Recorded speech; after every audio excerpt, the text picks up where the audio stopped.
mais íntimos de Jesus, dos 12 discípulos, Pedro, Tiago e João. Eu observo que ele andava com 12 discípulos. Tem uma determinada feita, ele levantou 70 discípulos, mas os mais íntimos, os mais que ele mostrava sua glória, os mais que ele chamava em particular, eram 3 homens, aleluia: Pedro, Tiago e João. João descreve essa palavra, aleluia, que fala sobre quando Jesus saiu da Judéia e voltou para Galiléia. Observamos e cremos e sabemos que o primeiro milagre de Jesus foi transformar a água em vinho. Vinho significa na Bíblia alegria. Ele estava no casamento e a alegria acabou, mas ele estava ali. Eu observo que quando Maria foi até ele disse que não era a hora dele, mas a Maria falou: o servente faz tudo o que ele vos disser, o servente tudo bem. Jesus falou que não era a hora, mas depois, um pouco distante, ele foi transformado em vinho. Ele pega aquelas talhas ali e fala para o servente: enchei de água. Eu observo aqui e parei para analisar que Jesus mandou o servo encher as talhas de água. Só que os servos estavam tão obedientes na palavra do Senhor que eles encheram até a borda. Jesus mandou encher de água. Se ele não tivesse fé que Jesus poderia fazer, eles enchiam de qualquer jeito. O obreiro Messias e a maravilha do Senhor, eles enchiam até metade, mas eles criam na palavra e eles encheram as talhas até a borda.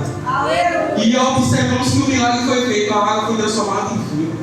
Então, muitas das vezes queremos duvidar do poder de Deus. Se Deus transformou a água em vinho, o que Deus não pode fazer na nossa vida, e não só na nossa vida, em toda a nossa casa. Glória a Deus! E quando Jesus veio da Judéia, ele estava um pouco indignado. Por que, pregador? Porque ele nasceu em Belém. E ele teve um decreto naquela época, porque o inimigo sabia que se Jesus crescesse, a obra seria concluída. E há um decreto do rei Herodes I, que era para matar todas as crianças recém-nascidas, porque ele ficou sabendo que o Messias já tinha nascido. E José e Maria pegam Jesus e sai de Belém e vai para o Egito, fugido daquele decreto, e fica no Egito escondido. Depois de pouco tempo ele vai para Nazaré, e é onde Jesus é criado. E Jesus é criado em Nazaré, na igreja do Senhor. Mas quando ele cresceu em Nazaré, como carpinteiro, filho de José, 30 anos, ele é batizado por João Batista no Rio Jordão, e ele começa seu ministério. Quando ele começa a curar, quando ele começa a libertar, quando ele começa a salvar, as pessoas falam: este não é o filho de José, o carpinteiro? As suas irmãs e os seus irmãos estão entre nós. Pode vir coisa boa de Nazaré. Jesus ficou indignado porque ele falou: o profeta de casa não tem honra. Vou repetir: o profeta de casa não tem honra.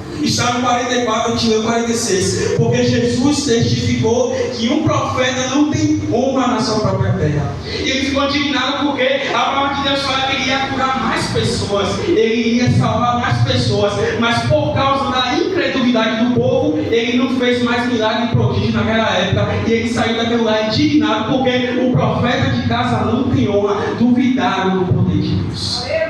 Só que ele sai da Judéia e vai para Caná da Galiléia, aonde ele fez o primeiro milagre. E a fama de Jesus percorria. Jesus, filho do carpinteiro, ele se diz o filho do Deus Altíssimo. Ele curou o cego Bartimeu no caminho. Ele fez grandes coisas, aleluia. Ele está sendo um profeta de Deus, aleluia. Ele está sendo usado pelo Espírito Santo do Senhor. Como a fama dele percorria, quando ele vai chegar em Caná da Galiléia, a palavra na minha Bíblia, na minha tradução, que é puxando por original, está falando nobre. Na sua está escrito, aleluia, oficial, o oficial do rei.